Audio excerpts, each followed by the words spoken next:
یا صاحب السجن اارباب متفرقون خیر ام اللہ الواحد القہار۔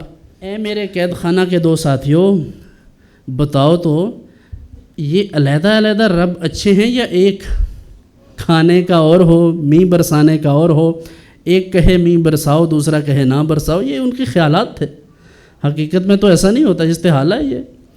تو یہ ساری چیزیں آپ نے ان کو دلائل دے کر فرمایا کہ یہ 8 10 20 15 25 یہ سارے جو خدا ہیں یہ سب ٹھیک ہیں یا ایک جو ان سب پر غالب ہو، جو فرما دے کہ ہو جا تو ہو جائے۔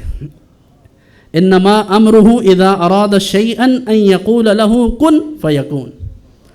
جس کا حکم تو یہ ہے کہ جب وہ کن کہہ دے تو ہو جاتا ہے، اور اس کے حکم کے آگے کسی کی مجال نہیں ہے، کوئی اس کی مزاحمت کرنے والا نہیں، کوئی اس کی بات کو ٹالنے والا نہیں ہے، کوئی اس کی بات کی مخالفت نہیں کر سکتا۔ مخالفت کرے کوئی تو وہ نیست و نابود کر دیتا ہے۔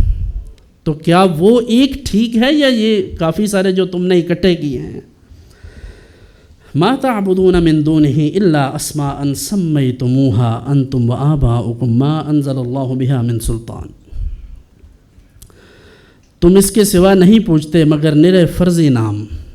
کہتے تم فرضی نام پوچھتے ہو، یہ صرف ناموں کے خدا ہیں، حقیقت میں تو خدا اللہ رب العزت ہے۔ تو جو تم نے اور تمہارے باپ دادا نے تراش لیے ہیں ایسے ہی بنا لیے، خود ہی بنا لیے۔ وہ ہندوستان میں آئے ہیں تو 100 150 200 300 لاکھوں تک پہنچ گئی ان کی مورتیاں، اور یہ عجیب خدا ہے جسے خود انسان بناتا ہے پھر توڑ بھی دیتا ہے۔ بات نہ مانے، بات پوری نہ ہو تو توڑ دو خدا کو۔ کیسا لا یعنی دین ہے۔ اور یہ دیکھیے پاکیزہ دین 1400 برس گزر گئے، آج بھی کسی کم تر سے کم تر کسی جاہل مسلمان سے بھی آپ کہیں کہ یہ گائے ہے تو بتاؤ اس کے بول و براز میں کوئی شفا ہو سکتی ہے، تو وہ کہتا ہے لعنت بھیجو ایسے کام پر۔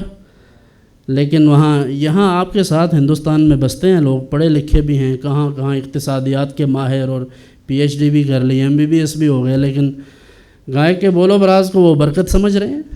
محض اللہ کا فضل ہے کہ وہ کسی کو یہ عقل عطا فرما دے کہ یہ شرک ہے، اس سے بچنا ہے، یہ گناہ ہے، اس سے بچنا ہے۔ تو ما انزل اللہ بہا من سلطان، اللہ نے ان کی کوئی سند نہ اتاری، یعنی اللہ کے ہاں ان چیزوں کی کوئی ویلیو نہیں ہے۔ ان الحکم الا للہ، بات تو صرف اللہ کی ہے، حکم تو صرف اللہ کا ہے۔ اور اللہ کا حکم کیا ہے یہ آپ فرماتے ہیں اسی بات کو آگے، امر اللہ تعبدوا الا ایاہ، اللہ کا حکم یہ ہے کہ اللہ کے سوا کسی کی عبادت نہ کرو۔